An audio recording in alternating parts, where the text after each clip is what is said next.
एक कहानी को रिकॉर्ड करने तथा एडिटिंग करने में काफ़ी समय तथा मेहनत लगती है, इसलिए आप सभी श्रोताओं से अनुरोध है, कृपया वीडियो को लाइक करके चैनल को सब्सक्राइब करें तथा शेयर भी करें और ऐसे ही आनंद लेते रहिए हमारी कहानियों तथा किताबों का।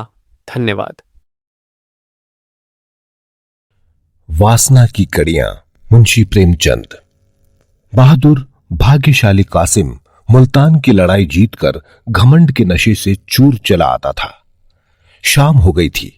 लश्कर के लोग आरामगाह की तलाश में नजरें दौड़ाते थे, लेकिन कासिम को अपने नामदार मालिक की खिदमत में पहुंचने का शौक उड़ाए लिए आता था।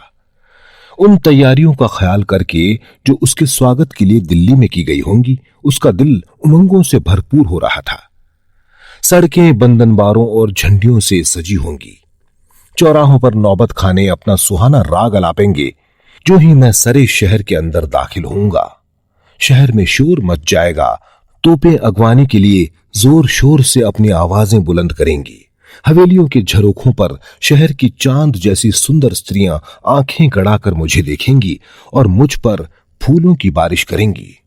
जड़ाऊ हौदों पर दरबार के लोग मेरी अगवानी को आएंगे। इस शान से दीवाने खास तक जाने के बाद जब मैं अपने हुजूर की खिदमत में पहुंचूंगा, तो वो बाहें खोले हुए मुझे सीने से लगाने के लिए उठेंगे और मैं बड़े आदर से उनके पैरों को चूम लूंगा। आह, वो शुभ घड़ी कब आएगी। कासिम मतवाला हो गया। उसने अपने चाव की बेसुधी में घोड़ों को एड़ लगाई। कासिम लश्कर के पीछे था। घोड़ा एड़ लगाते ही आगे बढ़ा। कैदियों का झुंड पीछे छूट गया। घायल सिपाहियों की डोलियां पीछे छूटी। सवारों का दस्ता पीछे रहा। सवारों के आगे मुल्तान के राजा की बेगमों और मैं, उन्हें और शहजादियों की पनसें और सुखपाल थे। इन सवारियों के आगे पीछे हथियारबंद ख्वाजा सराओं की एक बड़ी जमात थी। कासिम अपने रौ में घोड़ा बढ़ाए चला आता था। यकायक उसे एक सजी हुई पालकी में से दो आंखें झांकती हुई नजर आईं। कासिम ठिठक गया। उसे मालूम हुआ कि मेरे हाथों के तोते उड़ गए। उसे अपने दिल में एक कंपकंपी, एक कमजोरी और बुद्धि पर एक उन्माद सा अनुभव हुआ। उसका आसन खुद ब खुद ढीला पड़ गया। तनी हुई गर्दन झुक गई, नजरें नीची हुईं। वो दोनों आंखें दो चमकते और नाचते हुए सितारों की तरह, जिनमें जादू का सा आकर्षण था, उसके आदिल के गोशे में बैठी। वो जिधर ताकता था, वही दोनों उमंग की रोशनी से चमकते हुए तारे नजर आते थे। उसे बर्छी नहीं लगी, कटार नहीं लगी। किसी ने उस पर जादू नहीं किया, मंत्र नहीं किया। नहीं, उसे अपने दिल में इस वक्त एक मजेदार बेसुधी, दर्द की एक लज्जत, मीठी मीठी सी एक कैफियत और एक सुहानी चुभन से भरी हुई रोने की सी हालत महसूस हो रही थी। उसका रोने को जी चाहता था। किसी दर्द की पुकार सुनकर शायद वो रो पड़ता, बेताब हो जाता। उसका दर्द का एहसास जाग उठा था, जो इश्क की पहली मंजिल है। क्षण भर बाद उसने हुक्म दिया, आज हमारा यहीं कयाम होगा। आधी रात गुजर चुकी थी। लश्कर के आदमी मीठी मीठी नींद सो रहे थे। चारों तरफ मशालें जलती थीं और तिलासे के जवान जगह जगह बैठे जमाहियां लेते थे। लेकिन कासिम की आंखों में नींद न थी। वो अपने लंबे चौड़े पुरलुफ्त खेमे में बैठा हुआ सोच रहा था, क्या इस जवान औरत को एक नजर देख लेना कोई बड़ा गुनाह है? माना कि वो मुल्तान के राजा की शहजादी है और मेरे बादशाह अपने हरम को उससे रोशन करना चाहते हैं। लेकिन मेरी आरजू तो सिर्फ इतनी है कि उसे एक निगाह देख लूं, और वो भी इस तरह कि किसी को खबर ना हो, बस। और मान लो ये गुनाह भी हो तो मैं इस वक्त वो गुनाह करूंगा। अभी हजारों बेगुनाहों को इन्हीं हाथों से कत्ल कराया हूं। क्या खुदा के दरबार में गुनाहों की माफी सिर्फ इसलिए हो जाएगी कि बादशाह के हुक्म से किए गए? कुछ भी हो, किसी नाजनीन को एक नजर देख लेना किसी की जान लेने से बड़ा गुनाह नहीं। कम से कम मैं ऐसा नहीं समझता। कासिम दीनदार नौजवान था। वो देर तक इस काम के नैतिक पहलू पर गौर करता रहा। मुल्तान को फतेह करने वाला हीरो दूसरी बाधाओं को क्यों ख्याल में लाता? उसने अपने खेमे से बाहर निकलकर देखा। बेगमों के खेमे थोड़ी ही दूर पर गड़े हुए थे। कासिम ने जानबूझकर अपना खेमा उसके पास लगाया था। इन खेमों के चारों तरफ कई मशालें जल रही थीं और 5 हबशी ख्वाजा सरा रंगी तलवारें लिए टहल रहे थे। कासिम आकर मसनद पर लेट गया और सोचने लगा, इन कमबख्तों को क्या नींद ना आएगी? और चारों तरफ इतनी मशालें क्यों जला रखी हैं? इनका गुल होना जरूरी है। इसलिए पुकारा, मसरूर! हुजूर फरमाइए। मशालें बुझा दो, मुझे नींद नहीं आती। हुजूर रात अंधेरी है। हां, जैसी हुजूर की मर्जी। ख्वाजा सरा चला गया और एक पल में सब की सब मशालें गुल हो गईं। अंधेरा छा गया। थोड़ी देर में एक औरत ने शहजादी के खेमे से निकलकर पूछा, मशरूम, सरकमार पूछती हैं, ये मशालें क्यों बुझा दी गईं?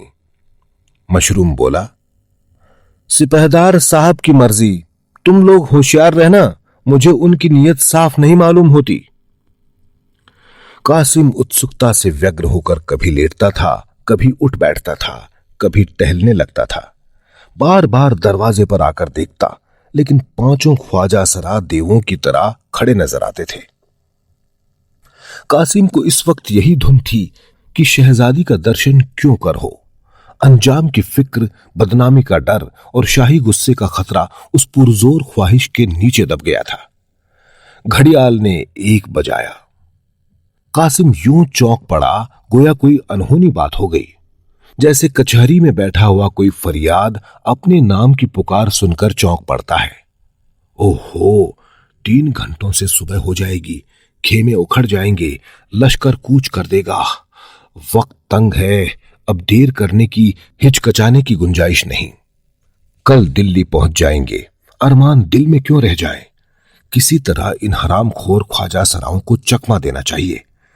उसने बाहर निकल आवाज दी, मसरूर! हुजूर फरमाइए। होशियार हो ना? हुजूर पलक तक नहीं झपकी। नींद तो आती होगी, कैसी ठंडी हवा चल रही है। जब हुजूर ही ने अभी तक आराम नहीं फरमाया तो गुलामों को क्यों कर नींद आती? मैं तुम्हें कुछ तकलीफ देना चाहता हूं। कहिए। तुम्हारे साथ 5 आदमी हैं, उन्हें लेकर जरा एक बार लश्कर का चक्कर लगाओ, देखो लोग क्या कर रहे हैं। अक्सर सिपाही रात को जुआ खेलते हैं, बाज आसपास के इलाकों में जाकर खरमस्ती किया करते हैं। जरा होशियारी से काम करना। मसरूर, मगर यहां मैदान खाली हो जाएगा। कासिम, मैं तुम्हारे आने तक खबरदार रहूंगा। मसरूर, जो मर्जी हुजूर। कासिम, मैंने तुम्हें मोतबर समझकर यह खिदमत सुपुर्द की है, इसका मुआवजा इंशाअल्लाह तुम्हें सरकार से अता होगा। मसरूब ने दबी जबान से कहा, बंदा आपकी ये चालें सब समझता है, इंशाअल्लाह सरकार से आपको भी इसका इनाम मिलेगा। और तब जोर से बोला, आपकी बड़ी मेहरबानी है। एक लम्हे में 5 ख्वाजा सरा लश्कर की तरफ चले। कासिम ने उन्हें जाते देखा। मैदान साफ हो गया, अब वो बेधड़क खेमे में जा सकता था। लेकिन अब कासिम को मालूम हुआ कि अंदर जाना इतना आसान नहीं है जितना वो समझता था। गुनाह का पहलू उसकी नजर से ओझल हो गया था। अब सिर्फ जाहिरी मुश्किलों पर निगाह थी। कासिम दबे पांव शहजादी के खेमे के पास आया। हालांकि दबे पांव आने की जरूरत न थी। उस सन्नाटे में वो दौड़ता हुआ चलता तो भी किसी को खबर न होती। उसने खेमे से कान लगाकर सुना, किसी की आहट न मिली। इत्मीनान हो गया। तब उसने कमर से चाकू निकाला और कांपते हुए हाथों से खेमे की 2-3 रस्सियां काट डाली। अंदर जाने का रास्ता निकल आया। उसने अंदर की तरफ झांका। एक दीपक जल रहा था। 2 बांदियां फर्श पर लेटी हुई थीं और शहजादी एक मखमली गद्दे पर सो रही थी। कासिम की हिम्मत बढ़ी। वो सरक कर अंदर चला गया और दबे पांव शहजादी के करीब जाकर उसके दिल फरेब हुस्न का अमृत पीने लगा। उसे अब वो भय न था जो खेमे में आते वक्त हुआ था। उसने जरूरत पड़ने पर अपनी भागने की राह सोच ली थी। कासिम 1 मिनट तक मूरत की तरह खड़ा शहजादी को देखता रहा। काली काली लटें खुलकर उसके गालों को छिपाए हुए थी। गोया काले काले अक्षरों में एक चमकता हुआ शायराना ख्याल छिपा हुआ था। मिट्टी की अस दुनिया में ये मजा, ये घुलावट, वो दीप्ति कहां? कासिम की आंखें इस दृश्य के नशे में चूर हो गईं। उसके दिल पर एक उमंग बढ़ाने वाला उन्माद सा छा गया, जो नतीजों से नहीं डरता था। उत्कंठा ने इच्छा का रूप धारण किया। उत्कंठा में अधीरता थी और आवेश, इच्छा में एक उन्माद और पीड़ा का आनंद। उसके दिल में इस सुंदरी के पैरों पर सर मलने की, उसके सामने रोने की, उसके कदमों पर जान दे देने की, प्रेम का निवेदन करने की, अपने गम का बयान करने की एक लहर सी उठने लगी। वो वासना के भंवर में पड़ गया। कासिम आध घंटे तक उस रूप की रानी के पैरों के पास सर झुकाए सोचता रहा कि उसे कैसे जगाऊं। जो ही वो करवट बदलती, वो डर के मारे थर थर आ जाता। वो बहादुरी जिसने मुल्तान को जीता था, उसका साथ छोड़ देती थी। एकाएक कासिम की निगाह एक सुनहरे गुलाब पोश पर पड़ी, जो करीब एक ही चौकी पर रखा हुआ था। उसने गुलाब पोश उठा लिया और खड़ा सोचता रहा कि शहजादी को जगाऊं या न जगाऊं। सोने की डली पड़ी हुई देखकर हमें उसके उठाने में आगा पीछा होता है, वही इस वक्त उसे हो रहा था। आखिरकार उसने कलेजा मजबूत करके शहजादी के कांतिमान मुखमंडल पर गुलाब के कई छींटे लिए। दीपक मोतियों की लड़ी से सज उठा। शहजादी ने चौंकर आंखें खोली और कासिम को सामने खड़ा देखकर फौरन मुंह पर नकाब खींच लिया और धीरे से बोली, मसरूर। कासिम ने कहा, मसरूर तो यहां नहीं है, लेकिन मुझे अपना एक अदना जांबाज खादिम समझिए। जो हुक्म होगा उसकी तामील में बाल बराबर उज्र न होगा। शहजादी ने नकाब और खींच लिया और खेमे के एक कोने में जाकर खड़ी हो गई। कासिम को अपनी वाक शक्ति का आज पहली बार अनुभव हुआ। वो बहुत कम बोलने वाला और गंभीर आदमी था। अपने हृदय के भावों को प्रकट करने में उसे हमेशा झिझक होती थी, लेकिन इस वक्त शब्द बारिश की बूंदों की तरह उसकी जबान पर आने लगे। गहरे पानी के बहाव में एक दर्द का स्वर पैदा हो जाता।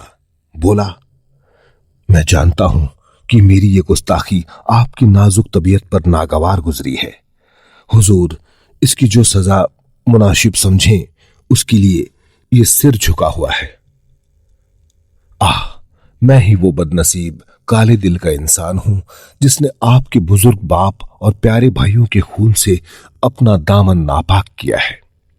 मेरे ही हाथों मुल्तान के हजारों जवान मारे गए, सल्तनत तबाह हो गई, शाही खानदान पर मुसीबत आई और आपको यह स्याह दिन देखना पड़ा। लेकिन इस वक्त आपका यह मुजरिम आपके सामने हाथ बांधे हाजिर है। आपके एक इशारे पर वो आपके कदमों पर न्योछावर हो जाएगा और उसकी नापाक जिंदगी से दुनिया पाक हो जाएगी। मुझे आज मालूम हुआ कि बहादुरी के पर्दे में वासना आदमी से कैसे कैसे पाप करवाती है। यह महज लालच की आग है, राख में छिपी हुई, सिर्फ एक कातिल जहर है, खुशनुमा शीशे में बंद। काश मेरी आंखें पहले खुली होती तो एक नामवर शाही खानदान में यूं खाक में न मिल जाता। पर इस मोहब्बत की शमा ने जो कल शाम को मेरे सीने में रोशन हुई, इस अंधेरे कोने को रोशनी से भर दिया। ये उन रूहानी जज्बात का फैज है जो कल मेरे दिमाग में जाग उठे, जिन्होंने मुझे लालच की कैद से आजाद कर दिया। इसके बाद कासिम ने अपनी बेकरारी और दर्दे दिल और वियोग की पीड़ा का बहुत ही करुण शब्दों में वर्णन किया, यहां तक कि उसके शब्दों का भंडार खत्म हो गया। अपना हाल कह सुनाने की लालसा पूरी हो गई, लेकिन वो वासना बंदी वहां से हिला नहीं। उसकी आरजुओं ने एक कदम और आगे बढ़ाया। मेरी इस राम कहानी का हासिल क्या? अगर सिर्फ दर्दे दिल ही सुनाना था तो किसी तस्वीर को सुना सकता था, वो तस्वीर इससे ज्यादा ध्यान से और खामोशी से मेरे गम की दास्तान सुनती। काश मैं भी इस रूप की रानी की मीठी आवाज सुनता, वो भी मुझसे कुछ अपने दिल का हाल कहती। मुझे मालूम होता कि मेरे इस दर्द के किस्से का उसके दिल पर क्या असर हुआ।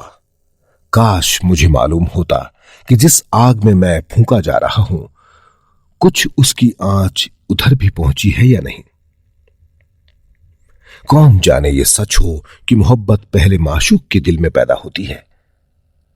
ऐसा न होता तो वो सब्र को तोड़ने वाली निगाह मुझ पर पड़ती ही क्यों। इस हुस्न की देवी की बातों में कितना लुत्फ आएगा। बुलबुल का गाना सुन सकता, उसकी आवाज कितनी दिलकश होगी, कितनी पाकीज़ा, कितनी नूरानी, अमृत में डूबी हुई। और जो कहीं वो भी मुझसे प्यार करती हो तो फिर मुझसे ज्यादा खुशनसीब दुनिया में और कौन होगा। इस ख्याल से कासिम का दिल उछलने लगा।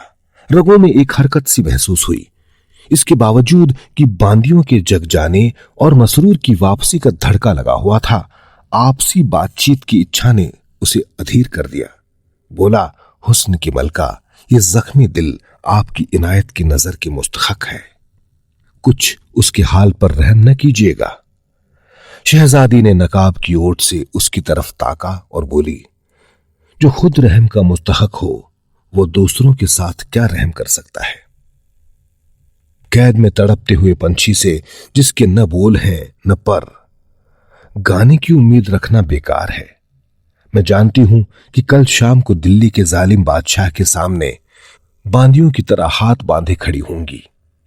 मेरी इज्जत, मेरे रुतबे और मेरी शान का दारोमदार खानदानी इज्जत पर नहीं बल्कि मेरी सूरत पर होगा। नसीब का हक पूरा हो जाएगा। कौन ऐसा आदमी है जो इस जिंदगी की आरजू रखेगा। मुल्तान की शहजादी आज एक जालिम, चालबाज, पापी आदमी की वासना का शिकार बनने पर मजबूर है। जाइए, मुझे मेरे हाल पर छोड़ दीजिए। मैं बदनसीब हूं। ऐसा न हो कि मेरे साथ आपको भी शाही गुस्से का शिकार बनना पड़े। दिल में कितनी ही बातें हैं, मगर क्यों कहूं, क्या हासिल। इस भेद का भेद बना रहना ही अच्छा है। आप में सच्ची बहादुरी और खुददारी है। आप दुनिया में अपना नाम पैदा करेंगे, बड़े बड़े काम करेंगे। खुदा आपके इरादों में बरकत दे, यही इस आफत की मारी हुई औरत की दुआ है। मैं सच्चे दिल से कहती हूं कि मुझे आपसे कोई शिकायत नहीं है। आज मुझे मालूम हुआ कि मोहब्बत बैर से कितनी पाक होती है। वो उस दामन में मुंह छिपाने से भी परहेज नहीं करती जो उसके अजीजों के खून से लिथड़ा हुआ हो। ये कमबख्त दिल उबला पड़ता है। अपने काल बंद कर लीजिए, वो अपने आपे में नहीं है। उसकी बातें न सुनिए। सिर्फ आपसे यही विनती है कि इस गरीब को भूल न जाइएगा। मेरे दिल में उस मीठे सपने की याद हमेशा ताजा रहेगी। हरम के कैद में यही सपना दिल को तस्कीन देता रहेगा। इस सपने को तोड़िए मत। अब खुदा के वास्ते यहां से जाइए। ऐसा न हो कि मसरूर आ जाए। वो एक जालिम है।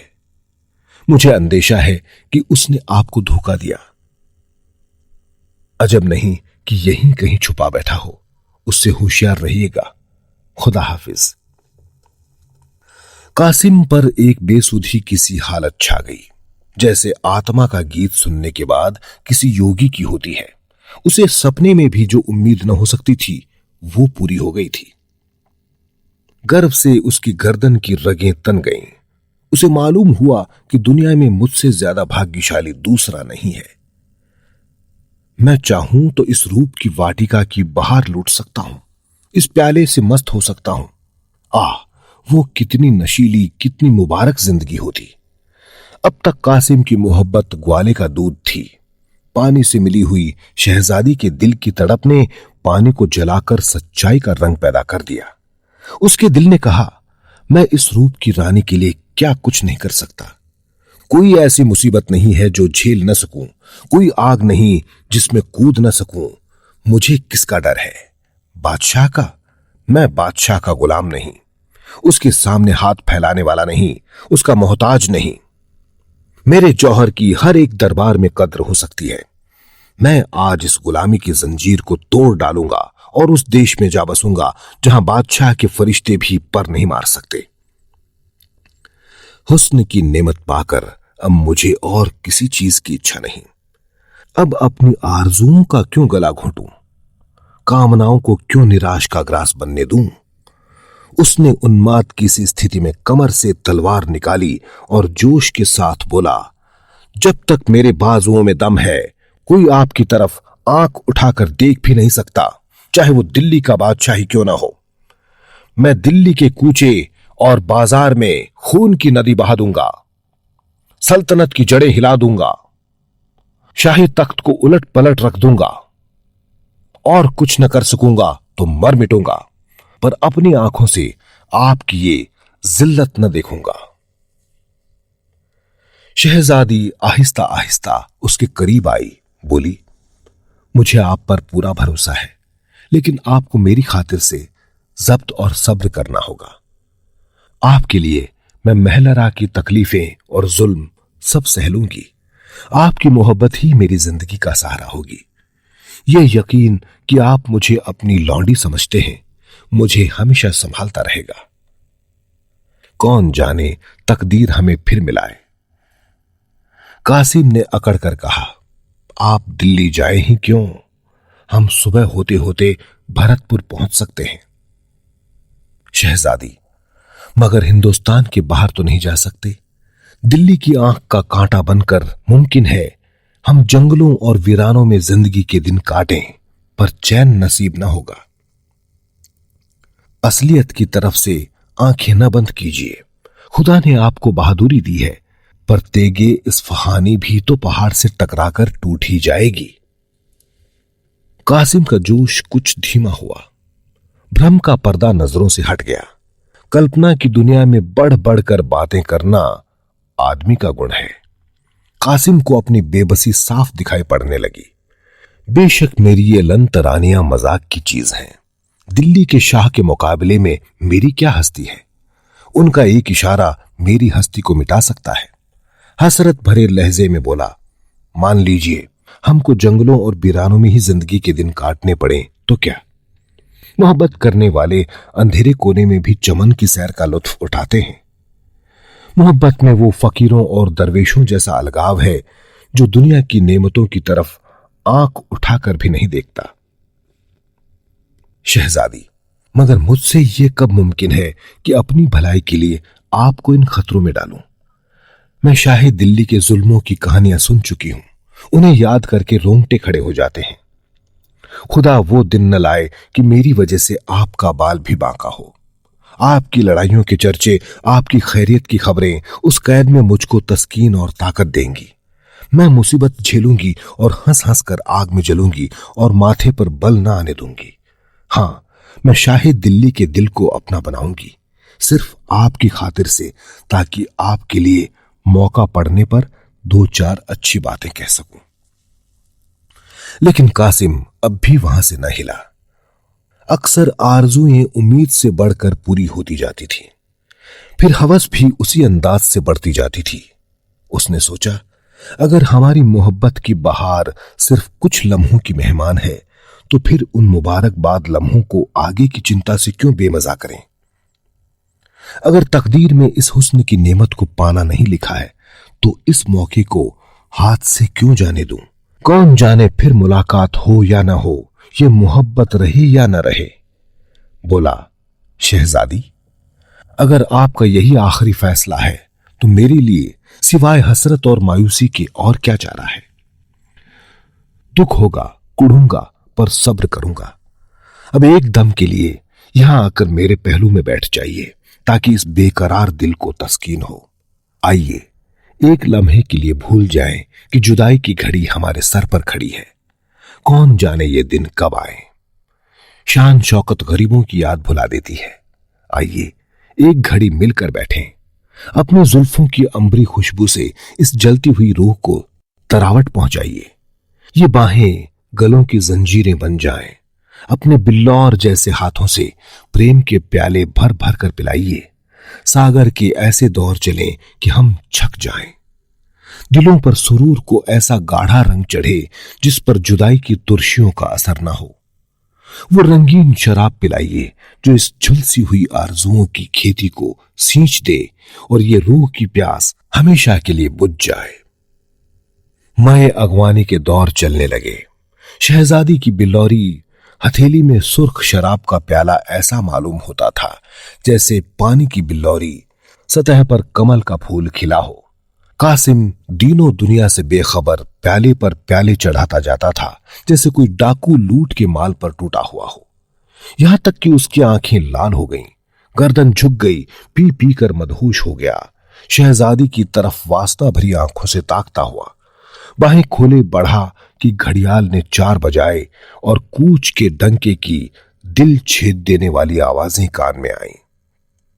बाहें खुली की खुली रह गईं। लौंडिया उठ बैठी। शहजादी उठ खड़ी हुई और बदनसीब कासिम दिल की आरजुएं लिए खेमे से बाहर निकला जैसे तकदीर के फौलादी पंजे ने उसे ढकेल कर बाहर निकाल दिया हो। जब अपने खेमे में आया तो दिल आरजुओं से भरा हुआ था।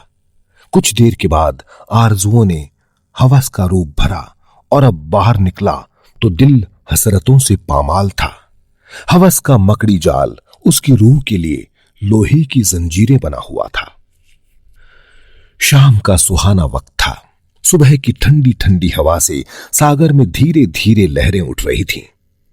बहादुर किस्मत का धनी कासिम मुल्तान के मोर्चे को सर करके गर्व की मदिरा पिए उसके नशे में चूर चला आता था। दिल्ली की सड़कें बंधनवारों और झंडियों से सजी हुई थीं। गुलाब और केवड़े की खुशबू चारों तरफ उड़ रही थी। जगह जगह नौबत खाने अपना सुहाना राग गाया।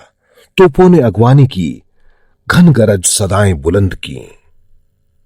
ऊपर झरोखों में नगर की सुंदरियां सितारों की तरह चमकने लगीं। कासिम पर फूलों की बरखा होने लगी। वो शाही महल के करीब पहुंचा तो बड़े बड़े अमीर उमरा उसकी अगवानी के लिए कतार बांधे खड़े थे।